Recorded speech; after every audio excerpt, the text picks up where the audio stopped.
सत श्री अकाल प्यारे दोस्तों, आप सब नू मेरे वालों प्यार भरी सत श्री अकाल। आप सब जी का इस चैनल दे विच बहुत बहुत स्वागत है। अज असीं तुहाडे लई लै करके आए हैं इंटरनेट बारे जानकारी। इस वीडियो दे विच तुसीं इंटरनेट अते इंटरनेट दे नाल जुड़ी हुई जिहड़ियां भी टर्म्स हैं उन्हां बारे जानकारी हासिल प्राप्त करोगे। वीडियो स्टार्ट करने तो पहले आप सब नू रिक्वेस्ट है, जे तुसी अजे तक इस चैनल नू सबसक्राइब नहीं किया है तो जल्दी सबसक्राइब कर लो और ज़्यादा तो ज़्यादा इसनू शेयर करो।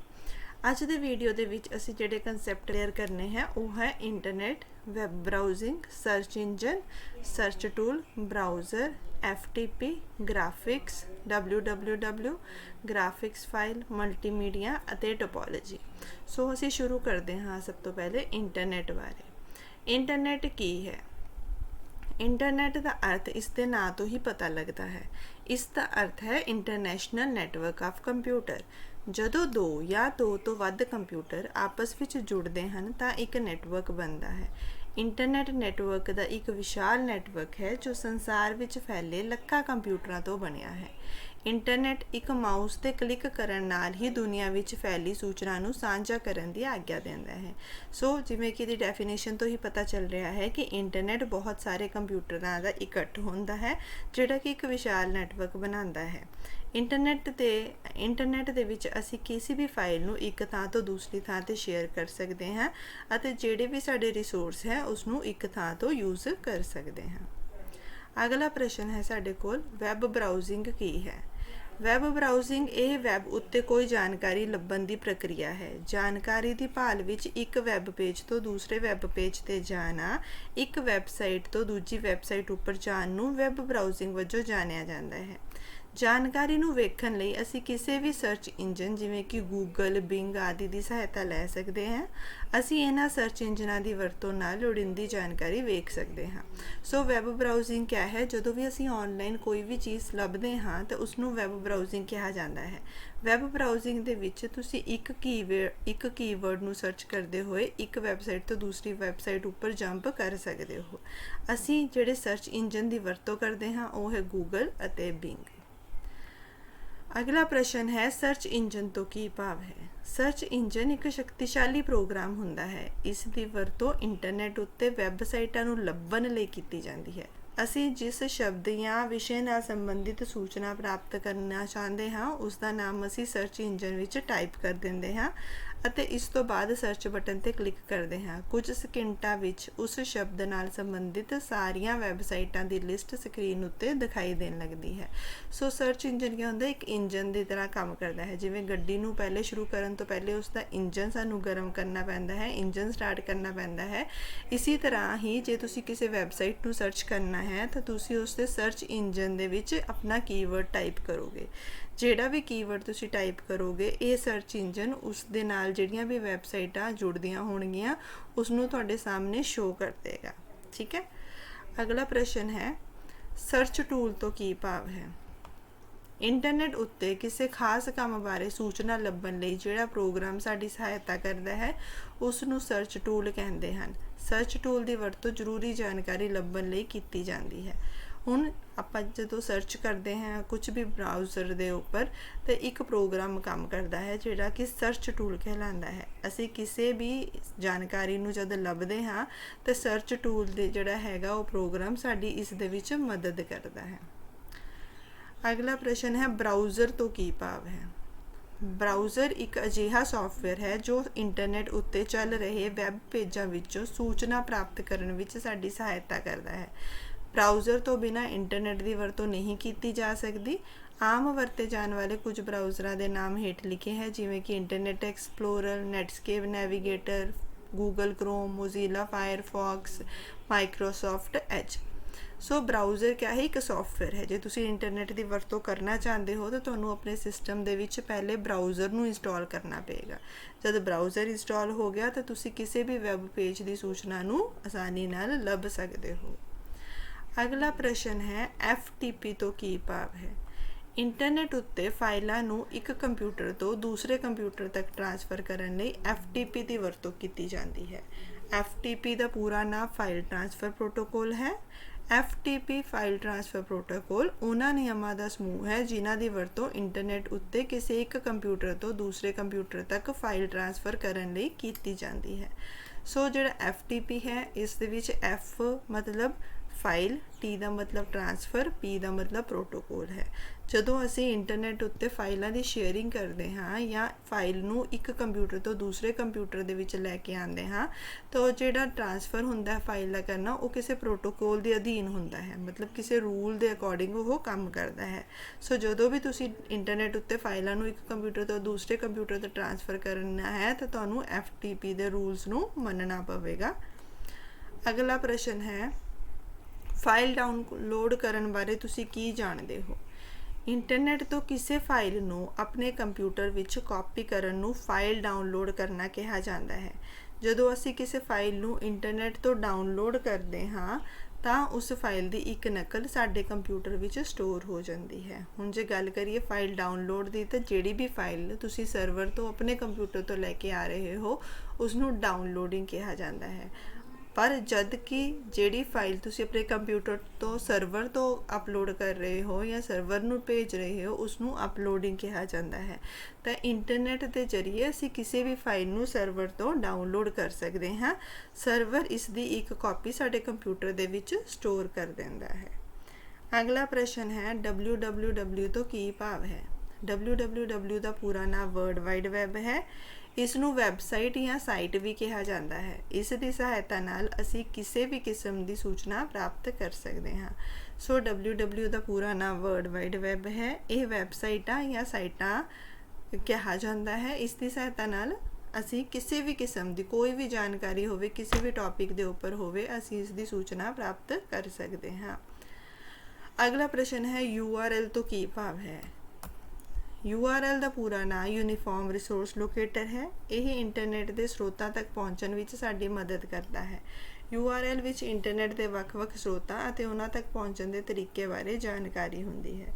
ਸੋ URL ਦਾ ਪੂਰਾ ਨਾਮ ਯੂਨੀਫਾਰਮ ਰਿਸੋਰਸ ਲੋਕੇਟਰ ਹੈ। ਇੱਕ ਵੈਬਸਾਈਟ ਦਾ ਐਡਰੈਸ ਹੁੰਦਾ ਹੈ। ਤੁਸੀਂ ਜਿਹੜੀ ਵੈਬਸਾਈਟ ਦੇ ਵਿੱਚ ਜਾਣਾ ਹੈ ਜਾਂ ਜਿਹੜੇ ਵੀ ਸਰੋਤਾਂ ਤੱਕ ਪਹੁੰਚਣਾ ਹੈ, ਤੁਹਾਨੂੰ ਉਸ ਦੀ ਵੈਬਸਾਈਟ ਦਾ ਐਡਰੈਸ ਪਤਾ ਹੋਣਾ ਚਾਹੀਦਾ ਹੈ ਤਾਂ ਜੋ ਤੁਸੀਂ ਉਸ ਵੈਬਸਾਈਟ ਤੱਕ ਪਹੁੰਚ ਸਕੋ।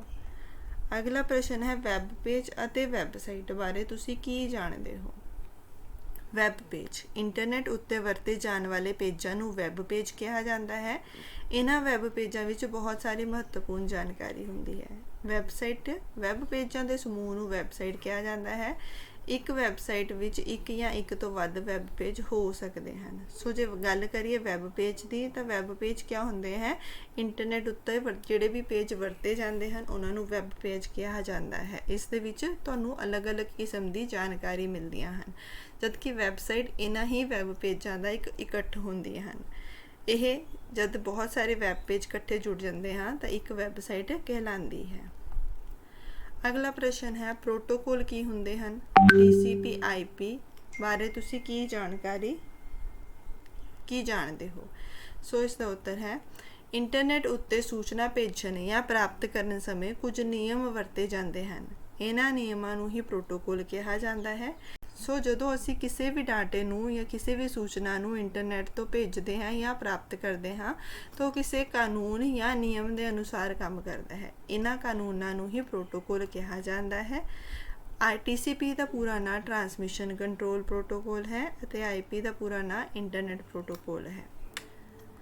ਅਗਲਾ ਪ੍ਰਸ਼ਨ ਹੈ, ਹਾਈਪਰਲਿੰਕ ਬਾਰੇ ਤੁਸੀਂ ਕੀ ਜਾਣਦੇ ਹੋ? ਉਹ ਸ਼ਬਦ ਜਾਂ ਤਸਵੀਰਾਂ ਜਿਨ੍ਹਾਂ ਦਾ ਸੰਬੰਧ ਕਿਸੇ ਹੋਰ ਵੈਬ ਪੇਜ ਨਾਲ ਹੁੰਦਾ ਹੈ ਉਹਨਾਂ ਨੂੰ ਹਾਈਪਰਲਿੰਕ ਕਿਹਾ ਜਾਂਦਾ ਹੈ। ਜਦੋਂ ਅਸੀਂ ਕਿਸੇ ਅਜਿਹੇ ਸ਼ਬਦ ਜਾਂ ਤਸਵੀਰ ਉੱਤੇ ਮਾਊਸ ਦਾ ਪੁਆਇੰਟਰ ਲੈ ਕੇ ਜਾਂਦੇ ਹਾਂ ਤਾਂ ਪੁਆਇੰਟਰ ਦੀ ਸ਼ਕਲ ਬਦਲ ਕੇ ਹੱਥ ਵਰਗੀ ਹੋ ਜਾਂਦੀ ਹੈ। ਸੋ ਹਾਈਪਰਲਿੰਕ ਜਿਹੜਾ ਹੈ ਕਿ ਨਾਮ ਤੋਂ ਹੀ ਦੱਸ ਰਿਹਾ ਹੈ, ਲਿੰਕ ਕਰਨਾ। ਠੀਕ ਹੈ, ਇੱਕ ਥਾਂ ਤੋਂ ਦੂਸਰੀ ਥਾਂ ਜਦੋਂ ਆਪਾਂ ਕੋਈ ਚੀਜ਼ ਜੋੜਦੇ ਹਾਂ ਤਾਂ ਉਸਨੂੰ ਲਿੰਕ ਕਰਨਾ ਕਹਿੰਦੇ ਹਾਂ। ਕਿਸੇ ਵੀ ਵੈਬ ਪੇਜ ਦੇ ਵਿੱਚ ਜੇ ਕੋਈ ਫੋਟੋ ਜਾਂ ਕੋਈ ਅਕਸ਼ਰ, ਕੋਈ ਵੀ ਵਰਡ ਹੈਗਾ, ਉਹ ਕਿਸੇ ਹੋਰ ਪੇਜ ਦੇ ਨਾਲ ਲਿੰਕ ਹੈ ਤਾਂ ਉਸ ਪੇਜ 'ਤੇ ਜਦ ਅਸੀਂ ਉਸ ਵਰਡ 'ਤੇ ਜਾਂ ਉਸ ਫੋਟੋ 'ਤੇ ਜਦ ਅਸੀਂ ਮਾਊਸ ਲੈ ਕੇ ਜਾਂਦੇ ਹਾਂ ਤਾਂ ਉਸ ਮਾਊਸ ਦੀ ਜਿਹੜੀ ਪੋਜੀਸ਼ਨ ਹੈ ਉਹ ਇੱਕ ਹੱਥ ਵਰਗੀ ਹੋ ਜਾਂਦੀ ਹੈ। ਉਹ ਜਦੋਂ ਹੀ ਅਸੀਂ ਉਸ 'ਤੇ ਕਲਿੱਕ ਕਰਾਂਗੇ ਤਾਂ ਸਾਨੂੰ ਕਿਸੇ ਹੋਰ ਦੂਸਰੇ ਵੈਬ ਪੇਜ 'ਤੇ ਉਹ ਅੱਗੇ ਪ੍ਰੋਸੀਡ ਕਰ ਦੇਗਾ। ਅਗਲਾ ਪ੍ਰਸ਼ਨ ਹੈ, ਗ੍ਰਾਫਿਕ ਸੌਫਟਵੇਅਰ ਤੋਂ ਕੀ ਭਾਵ ਹੈ? ਉਦਾਹਰਣ ਦਿਓ। ਗ੍ਰਾਫਿਕਸ ਦਾ ਅਰਥ ਹੈ ਤਸਵੀਰਾਂ। ਸੋ ਜਿਹੜੇ ਸੌਫਟਵੇਅਰ ਤਸਵੀਰਾਂ ਨੂੰ ਮੋਨੀਟਰ ਦੀ ਸਕਰੀਨ ਉੱਤੇ ਦਿਖਾਉਣ, ਪ੍ਰਿੰਟ ਕਰਨ ਜਾਂ ਤਸਵੀਰਾਂ ਵਿੱਚ ਕੋਈ ਤਬਦੀਲ ਕਰਨ ਲਈ ਵਰਤੇ ਜਾਂਦੇ ਹਨ, ਉਹਨਾਂ ਸੌਫਟਵੇਅਰ ਨੂੰ ਗ੍ਰਾਫਿਕ ਸੌਫਟਵੇਅਰ ਕਿਹਾ ਜਾਂਦਾ ਹੈ। ਗ੍ਰਾਫਿਕ ਦਾ ਨਾਰਮਲੀ ਅਰਥ ਦੇਖਿਆ ਜਾਏ ਤਾਂ ਤਸਵੀਰਾਂ ਜਾਂ ਫੋਟੋਆਂ ਹੁੰਦੀਆਂ ਹੈ, ਤੇ ਜਿਹੜੇ ਸੌਫਟਵੇਅਰ ਸਾਨੂੰ ਇਹ ਫੋਟੋਆਂ ਸਕਰੀਨ ਨੂੰ ਦਿਖਾਉਣ ਦੇ ਉੱਪਰ ਜਾਂ ਉਹਨਾਂ ਨੂੰ ਐਡਿਟ ਕਰਨ ਦੇ ਵਿੱਚ ਮਦਦ ਕਰਦੇ ਹਨ, ਅਸੀਂ ਉਹਨਾਂ ਨੂੰ ਗ੍ਰਾਫਿਕ ਸੌਫਟਵੇਅਰ ਕਹਿੰਦੇ ਹਨ। ਉਦਾਹਰਨ ਦੇ ਵਜੋਂ ਜਿਵੇਂ ਪੇਂਟ ਹੈਗਾ, ਐਡੋਬ ਫੋਟੋਸ਼ਾਪ ਹੈਗਾ ਜਾਂ ਕੋਰਲ ਡਰਾ ਹੈਗਾ। ਅਗਲਾ ਪ੍ਰਸ਼ਨ ਹੈ ਗ੍ਰਾਫਿਕ ਯੰਤਰਾਂ ਤੋਂ ਕੀ ਭਾਵ ਹੈ, ਉਦਾਹਰਣ ਦਿਓ। ਗ੍ਰਾਫਿਕਸ ਦਾ ਤਸਵੀਰਾਂ ਹੁੰਦੀਆਂ ਹੈ। ਜਿਹੜੇ ਯੰਤਰ ਤਸਵੀਰਾਂ ਨੂੰ ਛਾਪਣ ਲਈ ਵਰਤੇ ਜਾਂਦੇ ਹਨ, ਉਹਨਾਂ ਯੰਤਰਾਂ ਨੂੰ ਗ੍ਰਾਫਿਕ ਯੰਤਰ ਕਿਹਾ ਜਾਂਦਾ ਹੈ। ਉਦਾਹਰਣ ਵਜੋਂ ਪ੍ਰਿੰਟਰ ਅਤੇ ਪਲੋਟਰ। ਪ੍ਰਿੰਟਰ ਗ੍ਰਾਫਿਕਸ ਦਾ ਮਤਲਬ ਤੁਹਾਨੂੰ ਦੱਸਤਾ ਕਿ ਤਸਵੀਰਾਂ ਹੁੰਦੀਆਂ ਹਨ, ਤੇ ਜਿਹੜੇ ਹਾਰਡਵੇਅਰ ਦੀ ਵਰਤੋਂ ਅਸੀਂ ਤਸਵੀਰਾਂ ਛਾਪਣ ਲਈ ਕਰਦੇ ਹਾਂ, ਉਹਨਾਂ ਨੂੰ ਗ੍ਰਾਫਿਕਸ ਯੰਤਰ ਕਿਹਾ ਜਾਂਦਾ ਹੈ ਜਾਂ ਗ੍ਰਾਫਿਕ ਡਿਵਾਈਸ ਕਿਹਾ ਜਾਂਦਾ ਹੈ। ਹੁਣ ਐਗਜ਼ਾਮਪਲ ਦੇ ਤੌਰ ਤੇ ਪ੍ਰਿੰਟਰ ਹੋ ਗਿਆ, ਪਲੋਟਰ ਹੋ ਗਿਆ। ਜੇ ਅਸੀਂ ਛੋਟੀਆਂ ਤਸਵੀਰਾਂ ਛਾਪਣੀਆਂ ਹੈ ਤਾਂ ਪ੍ਰਿੰਟਰ ਦੀ ਵਰਤੋਂ ਕੀਤੀ ਜਾ ਸਕਦੀ ਹੈ, ਪਰ ਜੇ ਵੱਡੇ ਵੱਡੇ ਪੋਸਟਰ ਛਾਪਣੇ ਹੈ ਤਾਂ ਉਸ ਦੇ ਲਈ ਪਲੋਟਰ ਦੀ ਵਰਤੋਂ ਕੀਤੀ ਜਾਂਦੀ ਹੈ। ਅਗਲਾ ਪ੍ਰਸ਼ਨ ਹੈ ਗ੍ਰਾਫਿਕਸ ਫਾਈਲ ਤੋਂ ਕੀ ਭਾਵ ਹੈ। ਜਿਹੜੀਆਂ ਫਾਈਲ ਵਿੱਚ ਗ੍ਰਾਫਿਕਸ ਸਟੋਰ ਕੀਤੇ ਜਾਂਦੇ ਹਨ, ਉਹਨਾਂ ਨੂੰ ਗ੍ਰਾਫਿਕ ਫਾਈਲ ਕਿਹਾ ਜਾਂਦਾ ਹੈ। ਗ੍ਰਾਫਿਕ ਫਾਈਲ ਦਾ ਐਕਸਟੈਂਸ਼ਨ ਨਾਮ .gif, .jpg, .jpeg, .bmp, .pdf ਆਦਿ ਹੁੰਦਾ ਹੈ। ਸੋ ਜਿਹੜੀਆਂ ਵੀ ਫਾਈਲਾਂ ਗ੍ਰਾਫਿਕਸ ਨੂੰ ਸ਼ੋ ਕਰਦੀਆਂ ਹੈ ਜਾਂ ਤਸਵੀਰਾਂ ਨੂੰ ਸ਼ੋ ਕਰਦੀਆਂ ਹਨ, ਉਹਨਾਂ ਫਾਈਲਾਂ ਨੂੰ ਗ੍ਰਾਫਿਕ ਫਾਈਲਾਂ ਕਿਹਾ ਜਾਂਦਾ ਹੈ। ਇਸ ਦੀ ਐਕਸਟੈਂਸ਼ਨ GIF, JPG, JPG ਆਦਿ ਹੁੰਦੀਆਂ ਹਨ। ਅਗਲਾ ਪ੍ਰਸ਼ਨ ਹੈ ਮਲਟੀਮੀਡੀਆ ਤੋਂ ਕੀ ਭਾਵ ਹੈ, ਇਸ ਦੇ ਕਿਹੜੇ ਤੱਤ ਹਨ। ਸੋ ਮਲਟੀਮੀਡੀਆ ਬਹੁਤ ਸਾਰੇ ਮੀਡੀਆ ਦਾ ਸੁਮੇਲ ਹੈ।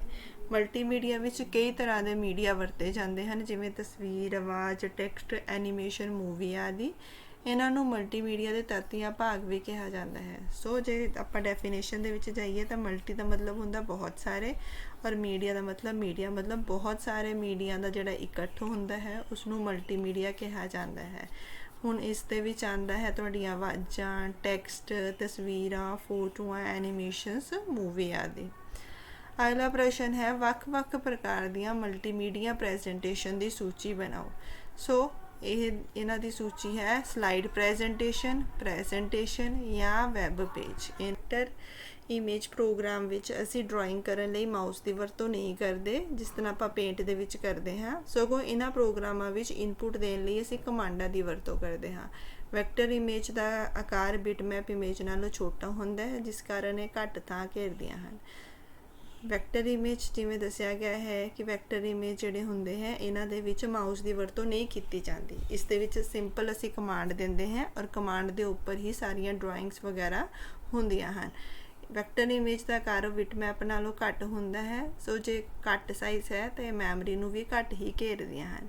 ਜਦ ਕਿ ਦੂਸਰੇ ਪਾਸੇ ਬਿਟਮੈਪ ਇਮੇਜ ਹੈ, ਇਹ ਇਮੇਜ ਛੋਟੀਆਂ-ਛੋਟੀਆਂ ਬਿੰਦੀਆਂ ਦੀ ਸਹਾਇਤਾ ਦੇ ਨਾਲ ਤਿਆਰ ਕੀਤੀਆਂ ਜਾਂਦੀਆਂ ਹਨ। ਬਿਟਮੈਪ ਇਮੇਜ ਨੂੰ ਤਿਆਰ ਕਰਨ ਲਈ ਅਸੀਂ ਮਾਊਸ ਦੀ ਵਰਤੋਂ ਕਰਦੇ ਹਾਂ। ਇਹਨਾਂ ਦਾ ਆਕਾਰ ਵੈਕਟਰ ਇਮੇਜ ਨਾਲੋਂ ਵੱਡਾ ਹੁੰਦਾ ਹੈ, ਜਿਸ ਕਾਰਨ ਇਹ ਮੈਮਰੀ ਵਿੱਚ ਜ਼ਿਆਦਾ ਥਾਂ ਘੇਰਦੀਆਂ ਹਨ। MS ਪੇਂਟ ਇਸ ਪ੍ਰੋਗਰਾਮ ਦੀ ਉਦਾਹਰਣ ਹੈ। ਸੋ ਬਿਟਮੈਪ ਇਮੇਜ, ਜਿਵੇਂ ਕਿ ਬਿਟਮੈਪ ਹੁੰਦਾ ਕਿ ਛੋਟੀ-ਛੋਟੀ ਬਿੰਦੀਆਂ, ਸੋ ਇਹ ਇਮੇਜ ਜਿਹੜੀਆਂ ਹੈਗੀਆਂ ਉਹ ਛੋਟੀ-ਛੋਟੀ ਬਿੰਦੀਆਂ ਦੇ ਨਾਲ ਤਿਆਰ ਕੀਤੀਆਂ ਜਾਂਦੀਆਂ ਹਨ। ਇਹਨਾਂ ਦੇ ਲਈ ਅਸੀਂ ਮਾਊਸ ਦੀ ਵਰਤੋਂ ਕਰਦੇ ਹਾਂ। ਸੋ ਇਹਨਾਂ ਦਾ ਜਿਹੜਾ ਸਾਈਜ਼ ਹੁੰਦਾ ਹੈ ਉਹ ਵੈਕਟਰ ਇਮੇਜ ਨਾਲੋਂ ਵੱਡਾ ਹੁੰਦਾ ਹੈ ਔਰ ਇਹ ਮੈਮਰੀ ਦੇ ਵਿੱਚ ਜ਼ਿਆਦਾ ਥਾਂ ਘੇਰਦੀਆਂ ਹਨ। ਅਗਲਾ ਪ੍ਰਸ਼ਨ ਹੈ ਮਲਟੀਮੀਡੀਆ ਲਈ ਕਿਹੜੇ-ਕਿਹੜੇ ਹਾਰਡਵੇਅਰ ਦੀ ਲੋੜ ਪੈਂਦੀ ਹੈ। ਸੋ ਮਲਟੀਮੀਡੀਆ ਬਣਾਉਣ ਦੇ ਲਈ ਤੁਹਾਨੂੰ ਸਾਊਂਡ ਕਾਰਡ ਚਾਹੀਦਾ ਹੈ, monitor, CD-ROM drive, microphone, web camera, headphone ਆਦਿ। ਅਗਲਾ ਪ੍ਰਸ਼ਨ ਹੈ ਮਲਟੀਮੀਡੀਆ ਪ੍ਰੈਜੈਂਟੇਸ਼ਨ ਤਿਆਰ ਕਰਨ ਸਮੇਂ ਕਿਹੜੀਆਂ-ਕਿਹੜੀਆਂ ਗੱਲਾਂ ਦਾ ਧਿਆਨ ਰੱਖਣਾ ਚਾਹੀਦਾ ਹੈ। ਸੋ ਮਲਟੀਮੀਡੀਆ ਪ੍ਰੈਜੈਂਟੇਸ਼ਨ ਤਿਆਰ ਕਰਨ ਸਮੇਂ ਹੇਠ ਲਿਖੀਆਂ ਗੱਲਾਂ ਦਾ ਧਿਆਨ ਰੱਖਣਾ ਚਾਹੀਦਾ ਹੈ, ਜਿਵੇਂ ਪ੍ਰੈਜੈਂਟੇਸ਼ਨ ਵਿੱਚ ਟੈਕਸਟ ਘੱਟ ਤੋਂ ਘੱਟ ਵਰਤਿਆ ਜਾਵੇ, ਜਿਹੜਾ ਟੈਕਸਟ ਹੈ ਉਹ ਥੋੜਾ ਘੱਟ ਹੋਵੇ, ਫੋਟੋਆਂ ਦੀ ਕਿਸਮ ਜਿਹੜੀ ਹੈ ਉਹ ਜ਼ਿਆਦਾ ਹੋਵੇ, ਵਧੀਆ ਕਿਸਮ ਦੇ ਸੰਗੀਤ ਤੇ ਆਡੀਓ ਦੀ ਵਰਤੋਂ ਕੀਤੀ ਜਾਣੀ ਚਾਹੀਦੀ ਹੈ। ਤਸਵੀਰਾਂ ਅਤੇ ਟੈਕਸਟ ਦੇ ਰੰਗ ਜਿਹੜੇ ਹੈ ਉਹ ਦਰਸ਼ਕਾਂ ਦੀ ਪਸੰਦ ਅਨੁਸਾਰ ਰੱਖਣੇ ਚਾਹੀਦੇ ਹਨ। ਜ਼ਿਆਦਾ ਚਟਕੀਲੇ ਰੰਗ ਦਾ ਪ੍ਰਯੋਗ ਨਾ ਕਰੋ। ਯੂਜ਼ਰ ਨੂੰ ਕੀਬੋਰਡ ਤੇ ਮਾਊਸ ਵਰਤਣ ਦੀ ਇਜਾਜ਼ਤ ਹੋਣੀ ਚਾਹੀਦੀ ਹੈ। ਜਿਹੜੇ ਵੀ ਪ੍ਰੈਜੈਂਟੇਸ਼ਨ ਤੁਸੀਂ ਦਿਖਾ ਰਹੇ ਹੋ ਉਸ ਦੇ ਵਿੱਚ ਜੇ ਯੂਜ਼ਰ ਤੁਹਾਡੇ ਤੋਂ ਕੁਝ ਪੁੱਛਣਾ ਚਾਹੁੰਦਾ ਹੈ ਤਾਂ ਉਸਨੂੰ ਮਾਊਸ ਜਾਂ ਕੀਬੋਰਡ ਦੀ ਇਜਾਜ਼ਤ ਹੋਣੀ ਚਾਹੀਦੀ ਹੈ। ਪ੍ਰੈਜੈਂਟੇਸ਼ਨ ਅਜਿਹੀ ਹੋਣੀ ਚਾਹੀਦੀ ਹੈ ਜੋ ਦਰਸ਼ਕਾਂ ਨੂੰ ਗਿਆਨ ਦੇਵੇ। ਐਵੇਂ ਤੁਸੀਂ ਕੋਈ ਬਿਨਾਂ ਮਤਲਬ ਦਾ ਟੌਪਿਕ ਨਾ ਚੱਕ ਲਓ। ਜਦੋਂ ਵੀ ਕੋਈ ਪ੍ਰੈਜੈਂਟੇਸ਼ਨ ਸ਼ੋਅ ਕਰੋ ਤਾਂ ਇੱਕ ਪ੍ਰੋਪਰ ਟੌਪਿਕ ਹੋਵੇ।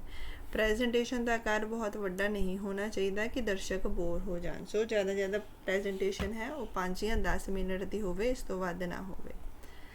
ਅਗਲਾ ਪ੍ਰਸ਼ਨ ਹੈ ਸਾਡੇ ਕੋਲ, ਸਟਾਰ ਟੋਪੋਲੋਜੀ ਬਾਰੇ ਤੁਸੀਂ ਕੀ ਜਾਣਦੇ ਹੋ? ਇਸ ਟੋਪੋਲੋਜੀ ਵਿੱਚ ਸਾਰੇ ਕੰਪਿਊਟਰ ਕੇਂਦਰੀ ਹੱਬ ਨਾਲ ਜੁੜੇ ਹੁੰਦੇ ਹਨ। ਇਸ ਵਿੱਚ ਨੋਡ ਅਤੇ ਹੱਬ ਦਾ ਫਾਸਲਾ ਵੱਧ ਤੋਂ ਵੱਧ 100 ਮੀਟਰ ਹੋ ਸਕਦਾ ਹੈ। ਇਸ ਵਿੱਚ ਸਾਰੇ ਕੰਪਿਊਟਰ ਹੱਥ ਦੀ ਸਹਾਇਤਾ ਦੇ ਨਾਲ ਇੱਕ ਦੂਜੇ ਨਾਲ ਜੁੜੇ ਹੁੰਦੇ ਹਨ। ਜੇਕਰ ਕੋਈ ਇੱਕ ਕੰਪਿਊਟਰ ਖਰਾਬ ਹੋ ਜਾਵੇ ਤਾਂ ਬਾਕੀ ਨੈਟਵਰਕ ਚੱਲਦਾ ਰਹਿੰਦਾ ਹੈ, ਪਰ ਜੇਕਰ ਹੱਬ ਖਰਾਬ ਹੋ ਜਾਵੇ ਤਾਂ ਸਾਰਾ ਨੈਟਵਰਕ ਖੜ ਜਾਂਦਾ ਹੈ। ਸੋ ਸਟਾਰ ਟੋਪੋਲੋਜੀ ਜਿਹੜੀ ਹੈਗੀ ਉਹ ਸਟਾਰ ਦੀ ਫਾਰਮ ਦੇ ਵਿੱਚ ਹੁੰਦੀ ਹੈ। ਇਸ ਦੇ ਵਿੱਚ ਇੱਕ ਸੈਂਟਰੀ ਕੇਂਦਰੀ ਹੱਬ ਹੁੰਦੀ ਹੈ। ਉਹ ਕੇਂਦਰੀ ਹੱਬ ਜੇ ਖਰਾਬ ਹੋ ਜਾਏ ਤਾਂ ਸਾਰਾ ਨੈਟਵਰਕ ਰੁਕ ਜਾਏਗਾ। ਪਰ ਇਸ ਦੇ ਵਿੱਚ ਕੋਈ ਵੀ ਨਵਾਂ ਕੰਪਿਊਟਰ ਲਗਾਉਣਾ ਤੇ ਪੁਰਾਣਾ ਕੰਪਿਊਟਰ ਹਟਾਉਣਾ ਬਹੁਤ ਈਜ਼ੀ ਹੁੰਦਾ ਹੈ। ਤੁਸੀਂ ਆਸਾਨੀ ਨਾਲ ਕੰਮ ਕਰ ਸਕਦੇ ਹੋ। ਜੇ ਕੰਪਿਊਟਰ ਖਰਾਬ ਹੋ ਜਾਏ, ਕੋਈ ਇੱਕ ਨੋਡ ਖਰਾਬ ਹੋ ਜਾਏ ਤਾਂ ਬਾਕੀ ਨੈਟਵਰਕ 'ਤੇ ਇਸ ਦਾ ਕੋਈ ਅਸਰ ਨਹੀਂ ਹੁੰਦਾ। ਪਰ ਜੇ ਸੈਂਟਰ ਵਾਲਾ ਹੱਬ ਖਰਾਬ ਹੋ ਜਾਵੇ ਤਾਂ ਪੂਰਾ ਦਾ ਪੂਰਾ ਜਿਹੜਾ ਨੈਟਵਰਕ ਹੈ ਉਹ ਡਾਊਨ ਹੋ ਜਾਂਦਾ ਹੈ। ਅੱਗੇ ਹੈ ਰਿੰਗ ਟੋਪੋਲੋਜੀ ਬਾਰੇ ਤੁਸੀਂ ਕੀ ਜਾਣਦੇ ਹੋ? ਸੋ ਇਸ ਟੋਪੋਲੋਜੀ ਨੂੰ ਸਰਕੂਲਰ ਟੋਪੋਲੋਜੀ ਵੀ ਕਿਹਾ ਜਾਂਦਾ ਹੈ। ਇਸ ਟੋਪੋਲੋਜੀ ਵਿੱਚ ਸਾਰੇ ਕੰਪਿਊਟਰ ਇੱਕ ਰਿੰਗ ਦੀ ਸ਼ਕਲ ਵਿੱਚ ਜੁੜੇ ਹੁੰਦੇ ਹਨ। ਇਸ ਦੇ ਵਿੱਚ ਜਿਹੜੇ ਆਪਣਾ ਕੰਪਿਊਟਰ ਲਗਾਉਂਦੇ ਹਾਂ ਉਹ ਇੱਕ ਗੋਲ ਚੱਕਰ ਦੇ ਰਾਹੀਂ ਹੁੰਦੇ ਹੈ। ਇਸ ਟੋਪੋਲੋਜੀ ਵਿੱਚ ਸਾਰੇ ਨੋਡ ਆਪਣੇ ਨੇੜੇ ਦੇ 2 ਹੋਰ ਨੋਡਸ ਨਾਲ ਜੁੜੇ ਹੁੰਦੇ ਹਨ। ਜਿਵੇਂ ਆਪਾਂ ਸਟਾਰ 'ਚ ਪੜ੍ਹਿਆ ਸੀਗਾ ਕਿ ਇੱਕ ਹੱਬ ਦੇ ਨਾਲ ਜੁੜੇ ਹੁੰਦੇ ਹਨ, ਪਰ ਰਿੰਗ ਟੋਪੋਲੋਜੀ ਦੇ ਵਿੱਚ ਸਾਰੇ ਕੰਪਿਊਟਰ ਇੱਕ ਰਿੰਗ ਦੀ ਫਾਰਮ 'ਚ ਜੁੜੇ ਹੁੰਦੇ ਹਨ। ਮਤਲਬ ਇੱਕ ਕੰਪਿਊਟਰ ਆਪਣੇ ਲੈਫਟ ਔਰ ਰਾਈਟ ਵਾਲੇ ਕੰਪਿਊਟਰ ਦੇ ਨਾਲ ਜੁੜਿਆ ਹੁੰਦਾ ਹੈ। ਇਸ ਟੋਪੋਲੋਜੀ ਦੇ ਵਿੱਚ ਨਵਾਂ ਕੰਪਿਊਟਰ ਨੂੰ ਜੋੜਨਾ ਅਤੇ ਪੁਰਾਣੇ ਨੂੰ ਹਟਾਉਣਾ ਬਹੁਤ ਔਖਾ ਹੋ ਜਾਂਦਾ ਹੈ। ਔਰ ਜੇ ਇੱਕ ਵੀ ਕੰਪਿਊਟਰ ਖਰਾਬ ਹੋ ਜਾਵੇ ਤਾਂ ਇਸ ਦੇ ਵਿੱਚ ਸਾਰਾ ਨੈਟਵਰਕ ਉੱਥੇ ਹੀ ਖੜ ਜਾਂਦਾ ਹੈ। ਅਗਲਾ ਪ੍ਰਸ਼ਨ ਹੈ ਬਸ ਟੋਪੋਲੋਜੀ। ਬਸ ਟੋਪੋਲੋਜੀ, ਜਿਸ ਨੂੰ ਲਾਈਨ ਟੋਪੋਲੋਜੀ ਵੀ ਕਿਹਾ ਜਾਂਦਾ ਹੈ, ਨੈਟਵਰਕ ਟੋਪੋਲੋਜੀ ਦੀ ਇੱਕ ਕਿਸਮ ਹੈ ਜਿਸ ਵਿੱਚ ਨੈਟਵਰਕ ਦੇ ਸਾਰੇ ਡਿਵਾਈਸ ਨੂੰ ਇੱਕ ਕੇਂਦਰੀ RJ45 ਨੈਟਵਰਕ ਕੇਬਲ ਜਾਂ ਕੋਐਕਸੀਅਲ ਕੇਬਲ ਨਾਲ ਜੋੜਿਆ ਜਾਂਦਾ ਹੈ। ਸਿੰਗਲ ਕੇਬਲ ਜਿੱਥੇ ਸਾਰਾ ਡਾਟਾ ਡਿਵਾਈਸ ਦੇ ਵਿਚਕਾਰ ਸੰਚਾਰਿਤ ਕੀਤਾ ਜਾਂਦਾ ਹੈ ਨੂੰ ਬੱਸ ਜਾਂ ਰੀੜ ਦੀ ਹੱਡੀ ਕਿਹਾ ਜਾਂਦਾ ਹੈ। ਹੁਣ ਜਿਵੇਂ ਬੱਸ ਨਾਲੋਂ ਪਤਾ ਹੈ, ਬੱਸ ਜਿਵੇਂ ਸਿੱਧੀ ਹੁੰਦੀ ਹੈ, ਇੱਕ ਲਾਈਨ ਦੀ ਫਾਰਮ ਦੇ ਵਿੱਚ ਹੁੰਦੀ ਹੈ, ਇੱਦਾਂ ਇਸੇ ਨੂੰ ਵੀ ਲਾਈਨ ਟੋਪੋਲੋਜੀ ਕਿਹਾ ਜਾਂਦਾ ਹੈ। ਇਸ ਦੇ ਵਿੱਚ ਇੱਕ ਕੋਐਕਸੀਅਲ ਕੇਬਲ ਪਾਈ ਜਾਂਦੀ ਹੈ ਔਰ ਸਾਰੇ ਕੰਪਿਊਟਰ ਉਸ ਕੋਐਕਸੀਅਲ ਕੇਬਲ ਦੇ ਨਾਲ ਜੁੜੇ ਹੁੰਦੇ ਹਨ। ਇਸ ਦੇ ਵਿੱਚ ਵੀ ਨਵੇਂ ਕੰਪਿਊਟਰ ਨੂੰ ਲਗਾਉਣਾ ਤਾਂ ਪੁਰਾਣੇ ਨੂੰ ਹਟਾਉਣਾ ਬਹੁਤ ਈਜ਼ੀ ਹੈ, ਪਰ ਜੇ ਬੱਸ ਦੇ ਟਰਮੀਨਲ ਖਰਾਬ ਹੋ ਜਾਣ ਤਾਂ ਸਾਰਾ ਨੈਟਵਰਕ ਉੱਥੇ ਹੀ ਰੁਕ ਜਾਂਦਾ ਹੈ। ਅਗਲਾ ਪ੍ਰਸ਼ਨ ਹੈ ਜਾਲ ਟੋਪੋਲੋਜੀ ਤੋਂ ਤੁਸੀਂ ਕੀ ਸਮਝਦੇ ਹੋ? ਇੱਕ ਜਾਲ ਟੋਪੋਲੋਜੀ ਵਿੱਚ ਕੋਈ ਕੇਂਦਰੀ ਕਨੈਕਸ਼ਨ ਬਿੰਦੂ ਨਹੀਂ ਹੁੰਦਾ। ਇਸ ਦੀ ਬਜਾਏ ਹਰੇਕ ਨੋਡ ਘੱਟੋ ਘੱਟ ਇੱਕ ਹੋਰ ਨੋਡ ਨਾਲ ਜੁੜਿਆ ਹੁੰਦਾ ਹੈ ਅਤੇ ਆਮ ਤੌਰ 'ਤੇ ਇੱਕ ਤੋਂ ਵੱਧ ਨਾਲ ਜੁੜਿਆ ਹੁੰਦਾ ਹੈ। ਹਰੇਕ ਨੋਡ ਦੂਜੇ ਨੋਡਾਂ ਨੂੰ ਸੁਨੇਹਾ ਭੇਜਣ ਅਤੇ ਪ੍ਰਾਪਤ ਕਰਨ ਦੇ ਯੋਗ ਹੁੰਦਾ ਹੈ। ਨੋਡਸ ਰਿਲੇ ਦਾ ਕੰਮ ਕਰਦੇ ਹਨ ਜੋ ਆਪਣੀ ਅੰਤਿਮ ਮੰਜ਼ਿਲ ਵੱਲ ਇੱਕ ਸੁਨੇਹਾ ਦਿੰਦੇ ਹਨ। ਸੋ ਜਾਲ ਟੋਪੋਲੋਜੀ ਨਾਮ ਤੋਂ ਪ੍ਰੈਫਰ ਕਰ ਰਿਹਾ ਹੈ ਜਾਲ, ਨੈੱਟ ਦੀ ਫਾਰਮ ਦੇ ਵਿੱਚ। ਇਸ ਦੇ ਵਿੱਚ ਜਿਹੜਾ ਟੋਪੋਲੋਜੀ ਹੁੰਦੀ ਹੈ, ਜਿਹੜੀ ਕੰਪਿਊਟਰ ਦੀ ਵਾਇਰਿੰਗ ਹੁੰਦੀ ਹੈ, ਉਹ ਬਹੁਤ ਇੱਕ ਜਾਲ ਦੀ ਫਾਰਮ 'ਚ ਬਣ ਜਾਂਦੀ। ਕਿਉਂਕਿ ਹਰ ਇੱਕ ਕੰਪਿਊਟਰ ਦੂਸਰੇ ਕੰਪਿਊਟਰ ਦੇ ਨਾਲ ਜੁੜਿਆ ਹੈ। ਜੇ ਇੱਕ ਨੈਟਵਰਕ ਦੇ ਵਿੱਚ 10 ਕੰਪਿਊਟਰ ਹੈ ਤਾਂ 10 ਕੰਪਿਊਟਰ ਇੱਕ ਦੂਜੇ ਨਾਲ ਜੁੜੇ ਹੁੰਦੇ ਹਨ, ਤੇ ਇਸੇ ਕਰਕੇ ਇਹ ਇੱਕ ਜਾਲ ਬਣ ਜਾਂਦਾ ਹੈ। ਇਸ ਦੇ ਵਿੱਚ ਨਵਾਂ ਕੰਪਿਊਟਰ ਜੋੜਨਾ ਵੀ ਸੌਖਾ ਹੈ ਤਾਂ ਪੁਰਾਣਾ ਵੀ ਹਟਾਉਣਾ ਹੈ। ਕੋਈ ਸੈਂਟਰ ਹੱਬ ਨਹੀਂ ਹੁੰਦਾ, ਕੋਈ ਸੈਂਟਰ ਡਿਵਾਈਸ ਨਹੀਂ ਹੁੰਦਾ। ਜੇ ਇੱਕ ਕੰਪਿਊਟਰ ਖਰਾਬ ਹੋ ਜਾਏ ਤਾਂ ਬਾਕੀਆਂ ਦਾ ਅਸਰ ਉਸ 'ਤੇ ਨਹੀਂ ਪੈਂਦਾ। ਕਿਉਂਕਿ ਹਰ ਇੱਕ ਕੰਪਿਊਟਰ ਬਾਕੀ ਕੰਪਿਊਟਰ ਦੇ ਨਾਲ ਜੁੜਿਆ ਹੋਇਆ ਹੈ। ਸੋ ਇਹ ਸੀਗਾ ਸਾਡਾ ਅੱਜ ਦਾ ਵੀਡੀਓ। ਮੈਂ ਉਮੀਦ ਕਰਦੀ ਹਾਂ ਕਿ ਤੁਹਾਨੂੰ ਨੈਟਵਰਕ ਅਤੇ ਇਸ ਦੀਆਂ ਜਿਹੜੀਆਂ ਵੀ ਟਰਮਸ ਹੈ ਉਸ ਬਾਰੇ ਕਾਫੀ ਵਿਸ਼ੇਸ਼ ਜਾਣਕਾਰੀ ਮਿਲੀ ਹੋਏਗੀ। ਵੀਡੀਓ ਅੱਛੀ ਲੱਗੇ ਤਾਂ ਵੀਡੀਓ ਨੂੰ ਸ਼ੇਅਰ ਔਰ ਲਾਈਕ ਜ਼ਰੂਰ ਕਰੋ ਜੀ। ਅਗਲੀ ਵੀਡੀਓ 'ਚ ਅਸੀਂ ਜਲਦ ਮਿਲਦੇ ਹਾਂ। ਤਦ ਤੱਕ ਦੇ ਲਈ ਧੰਨਵਾਦ।